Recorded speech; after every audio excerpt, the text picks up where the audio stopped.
I'm Super Bowl champion, Bryant Young. I'm here chopping it up with Buck. I'm like, man, what is going on? Stop telling me you want to get to the NFL and you don't come out here and show me. They hit all the time. That's what life is all about, is that especially if you can pass on information. What's up, everybody, and welcome to Chopping It Up with Buck on ABSN1.com and ESPN 730. I'm Charles Arbuckle. Our special guest this week, former NFL defensive lineman and Pro Football Hall of Famer Bryant Young. Man, it's so good to finally get you on, BY. We've been talking about this for a while, man. Ever since a couple of years ago. Yeah, absolutely. It's been a while. We talked about it for quite some time, and it's finally good to get on the Zoom with you on your show. Man. Yeah, how you been doing, man? What's been going on? Notre Dame, we got to talk a little bit about that. You know, you're a former Irish Golden Domer. Your son Bryce is there. You got to go to the national championship game. Tell us a little bit about that experience. Just it's surreal. I pinch myself when I think about his trail, his story that he's writing, and the work that he put forth to make it happen. I had to, during the whole recruiting process, I had to step out of it a little bit and be objective. My wife and I, she's a Domer as well, so we had to be objective about pushing him to Notre Dame. Yeah, and so just taking him to different places, asking the tough questions so he can hear the answer to those questions. And bottom line, we wanted him to make an informed decision that was best for him. And so I was quite thrilled, when he finally chose Notre Dame for himself, not because of me, not because of his mother, but because he saw himself being a really good fit there. So just excited for him and the path that he's taken. And also just, people need to realize how much work that he's put into writing his own story. And they made a pretty good run this year, getting in the playoffs the first year of a 12 team playoff, and then going all the way to the national championship. Yeah, and it's interesting too. You and your wife both end up at Notre Dame. How did that? I mean, was it? Did you guys love at first sight, see each other, and she saw you? You kind of did the Mac thing, or did she? How did that all happen, man? Well, I think it was love at first sight on my part, lust at first sight. No, it was. We were freshmen. We came in together. I actually saw her the first kind of orientation week. We call it a graffiti night. I saw her across the quad with some of her dorm mates, and then we eventually became friends our freshman year. And then from there, I was kind of seeing somebody freshman year, and she was seeing somebody. And they parted ways. I parted ways, and we eventually started dating our sophomore year.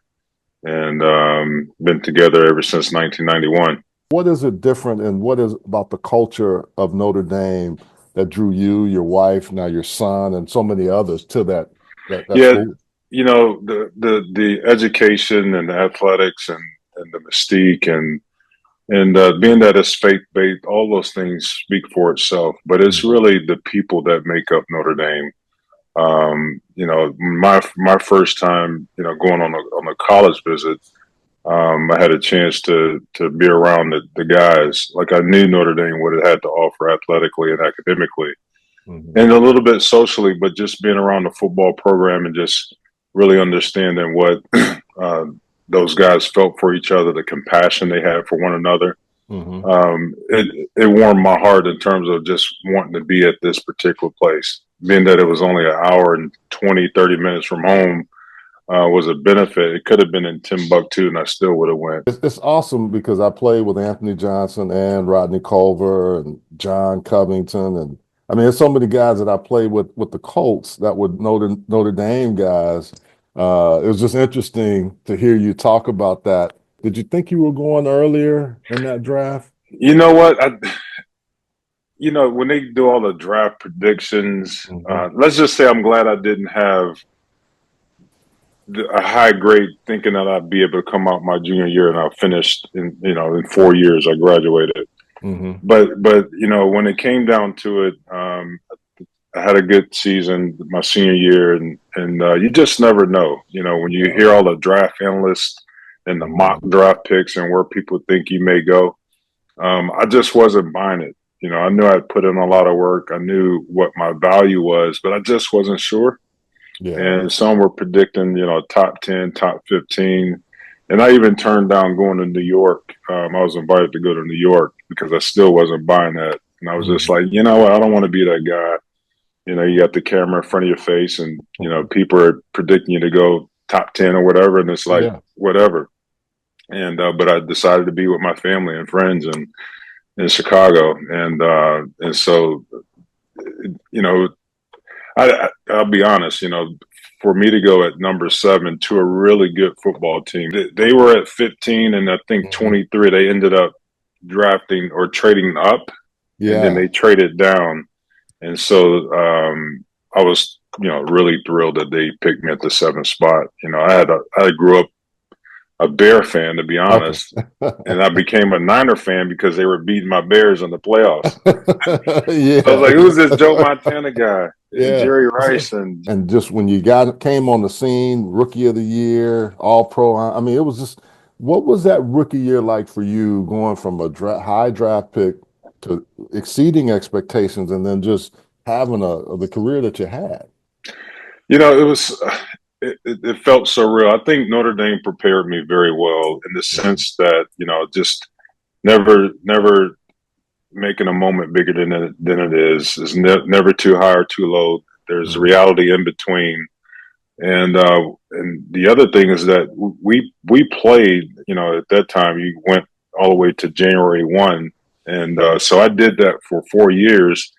And so I think, you know, and then just how we practiced too. You know, we had physical practice during the year and we played physical games on Saturdays. And so as much as Notre Dame could do, prepare me athletically, it prepared me really well to be able to insert myself right away into as a defensive tackle in the NFL with the Niners. The biggest thing for me is that I was adamant about earning my respect for my teammates, even though I was a high draft pick and I wasn't really taking anything for granted. It was important to me, you know, that I earned the respect of my teammates and the guys in that locker room. And so it was a whirlwind. You had, you know, a lot of great stars and Jerry Rice and Steve Young and, you know, Richard Dent was one of my line mates and played with some great Hall of Fame, Ricky Jackson. Oh yeah, yeah. Uh, City guys, champ. I played yeah, with him in New guys, Orleans. Yeah, yeah, yeah, yeah. guys that helped me along the way that instilled some really great advice to me. Uh-huh. But I just had a wealth of just great guys around me. The biggest thing for me is not only was it important for me to earn the respect of my teammates, but also to relish in my role well. And so I was able to do that, and we had a lot of success that first year. We won a Super Bowl. You know, it's interesting you bring up the Super Bowl, but how was that for you to come in and be on a team with all those guys? And was Ken there? Was Ken Norton there? Or was Ken he? Norton was there, Yeah, yeah, UCLA guy. yeah. Yeah, Ken is one guy that I love because he made me better as a player. yeah. But Ken would talk and talk The and whole talk time. and talk. And He was the you don't same seem guy. like you know, from what I remember, you weren't very boisterous unless somebody kind of made Bruce Smith was like that. They didn't never really talked a lot, but once you started talking, you probably had to. But Ken nonstop. Yeah, yeah. You know, we had some bigger than life personalities Yeah. on the team. You know, and as you fast forward, you had a injury, man, that was just one of those devastating things that people sometimes don't come back from. How were you able to work through that? I don't think people realize the severity of your injury because social media wasn't big then, but I can remember them talking Hmm. about it. And you came back the next year. You didn't miss much time. How were you able to do that, brother? How were you able to get that Man, by back? the grace of God, Hmm. it was a really severe injury. I thought my career was over. And it took a lot of prayer, a lot of fortitude. You know, God wired me in a way, in a very unique way that allowed me to work in the Hmm. capacity. that I did to push through some of the hard spots, to overcome some setbacks. But I really tell you, it's important that I mention that the guys that were around me that helped me along the way, the great medical staff, athletic trainers, who did a phenomenal job, just pushing me, never letting me give up, teammates that encouraged me, and just an organization that was patient with me. It took a village, to allow me to do what I do and give me the patience and were patient with me along the way. Yeah. But it was a lot of fortitude, man. It was hard work. And I had some setbacks, but when I look back on it, it's those setbacks in life that really teach us the most powerful lessons. Yeah. And so I was very blessed to be able to come back from that injury from 98, November 30th, 98. I got hurt. Missed all the playoffs that 98 season. That was the TO catch in Green Bay not in Green Bay, against Green Bay in Candlestick. And so I missed that season, and then I didn't do anything all off season. And then the very first practice I had was the week before the regular season game against the Jacksonville Jaguars. And so even when I came back, I was still real raw and tender. Psychologically, I had to overcome that hurdle as well. And so it was a long recovery. And like I said, by the grace of God, I was able to push through it and work my way back on the field. So and if you think about it, after all that perseverance, you were still able, the Niners Hall of Famer, 1990s All-Decade Team, Pro Football Hall of Famer. I think, my producer was even asking, what material do they make the yellow jacket out of? I said, I don't know. Let's ask me why. He would know. Yeah, Hager has a special blend of yellow, gold. Okay. Yeah, so it's the Hall of Fame gold. Now, when they came to knock on your door, tell me about that. Was that Big Chris? Was it Baker that came, or who? No, it was the second year of the new format of them. Okay. I think when COVID hit, they went to this format where they had to go and basically knock on the door, and then the president changed too, so he wanted to change up things as well.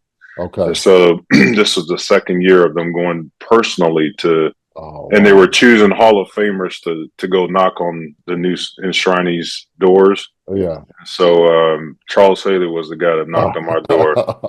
And so, this was my second time as a finalist, and I wasn't sure. And so, when Charles knocked on that door, I was just super surprised. I was just a whirlwind of emotions. When you think about all the things that took place, from the very first time you played football, from all the ups and downs, the wins or losses, the coaches, your family that supported you, people that mentored you spiritually, coaches that developed you, owners that loved on you. It was me that was chosen to represent all those people, and I was very just fortunate to be that person. It was just a surreal moment. Well, man, that's awesome. Well, we're going to take a short break. We'll be right back with Bryant Young on Chopping It Up with Buck.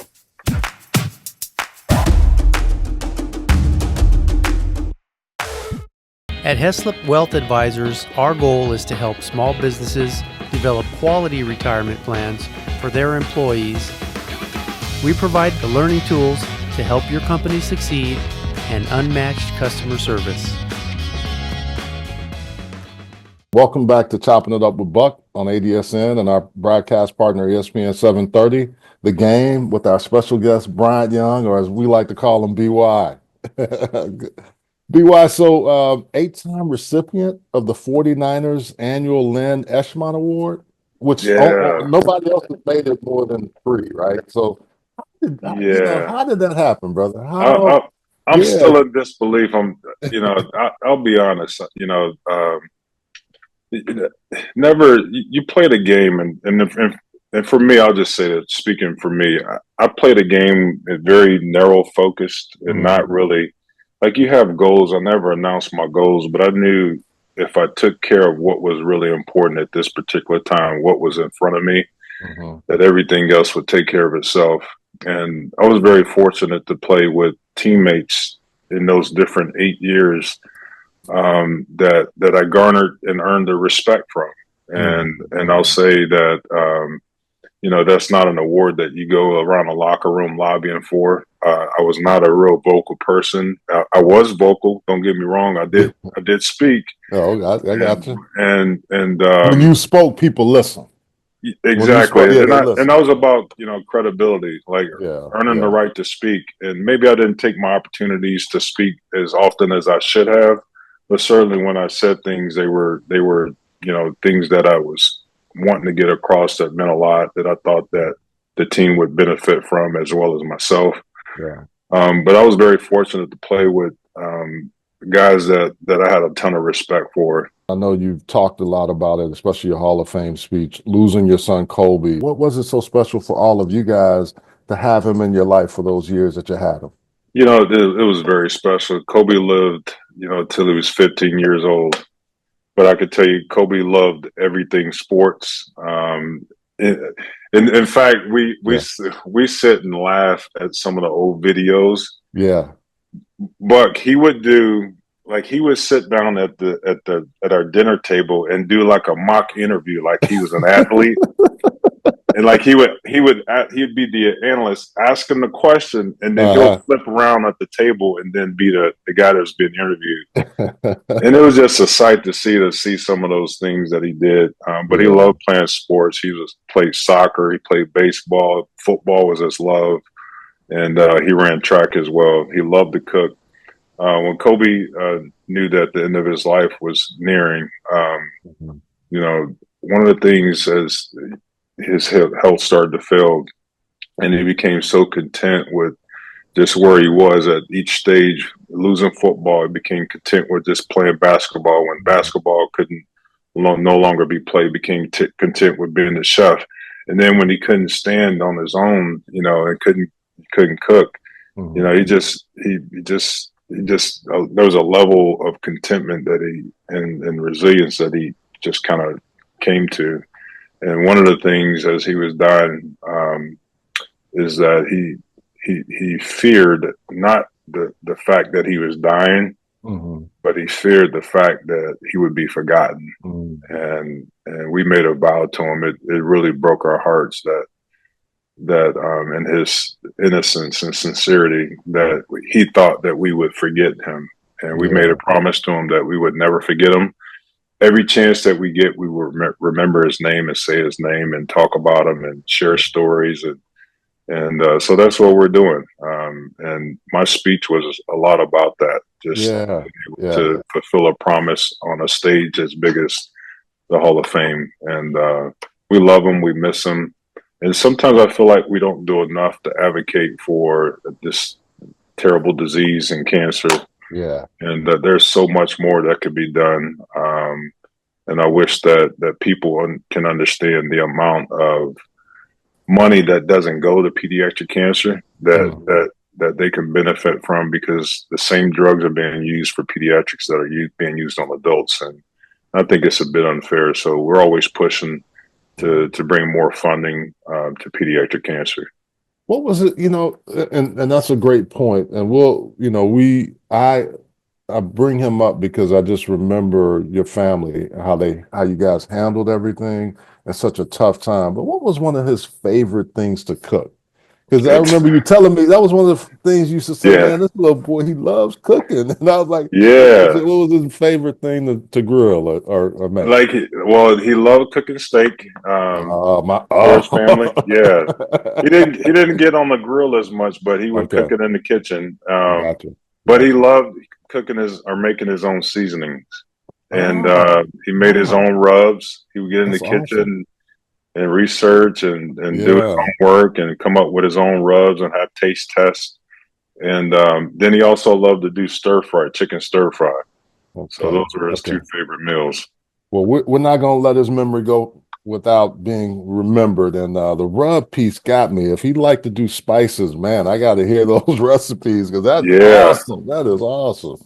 Well, BYU had also talked about, too, you coached in the pros and in college, but then you decided to retire to spend more time with the family. Just torn between just being available as a husband and Hmm. as a father. So I took a step back, and then when things, kind of opened back up, I got back into coaching and coached in the NFL for 3 years with the Falcons, but along the way, it was like there was always something that was coming up, was like that challenged me to, to my priorities, like Yeah, yeah. faith, football, family, like where are my priorities? But I did get back into high school coaching, and they got me a chance to coach my son and help develop him where he was and his teammates, and that was really fun. I struggle with, wanting to coach him or just coach in high school and coach my son. I So I did a understand. lot of research in that area, just making sure that, that I wasn't overstepping my boundaries, because I didn't want to be that over indulgent dad that coached. Yeah, yeah, yeah, So I yeah. had to learn how to cut it off and build boundaries. Or make sure you have somebody that you trust to do the coaching through you, right? Yeah, exactly. Yeah. I- So, yeah. but also, like really champion other voices that coach Hmm, him and that's true. develop him. And Yeah. so, yeah, it turned out to be a good decision. I love having that opportunity to be around him during those 4 years, and just now watching him, write his own story. Why I tell people, when you play professional football, you've earned like a PhD in football, right?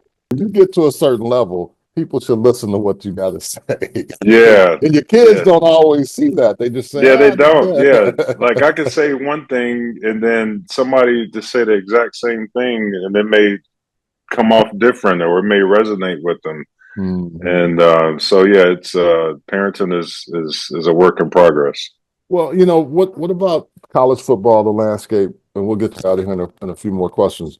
The transfer portal and NIL. I think initially, I think what the portal was doing, I think it was like in our day, we had to wait our turn, and there was beauty in the process of waiting.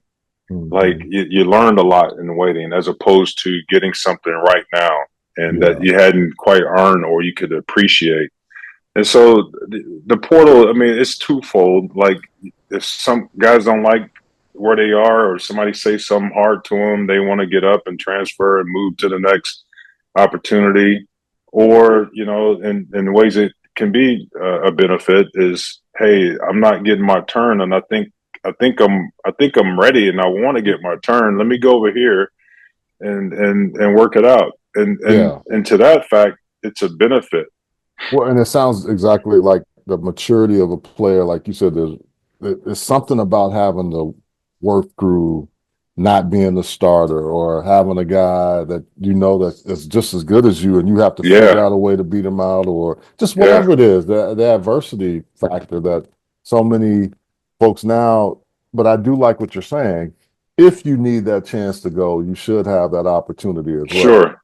Yeah, Yeah. not exactly. And I like the fact that, if you are that guy that could move along and play right away, Hmm. that's great. And then you don't have to sit out and wait a year because you transferred. I think it's good in that way.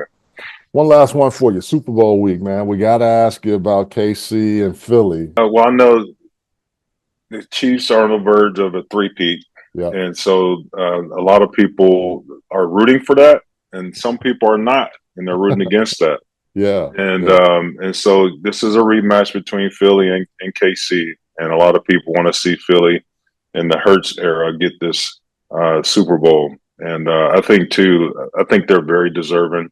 I would love to see them do it, just for the fact too that when you look at Saquon Barkley, like his acquisition in the off season to Philly, in the season that he's had, and that, I mean, just a phenomenal year. I'm like, New York, what were you doing? Like, how could you? Why would you let this guy go and I not pay know. him? I know. I know. It's And so, crazy. just Crazy. for that fact, I would love for him to finish that and Gotcha. complete Yeah. that season. Yeah. So I'm rooting for Philly.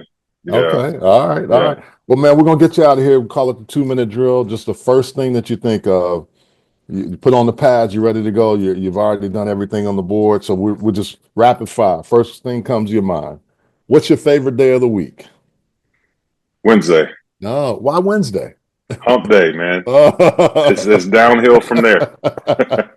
we're not quite at Wednesday, but I'm glad we're getting close.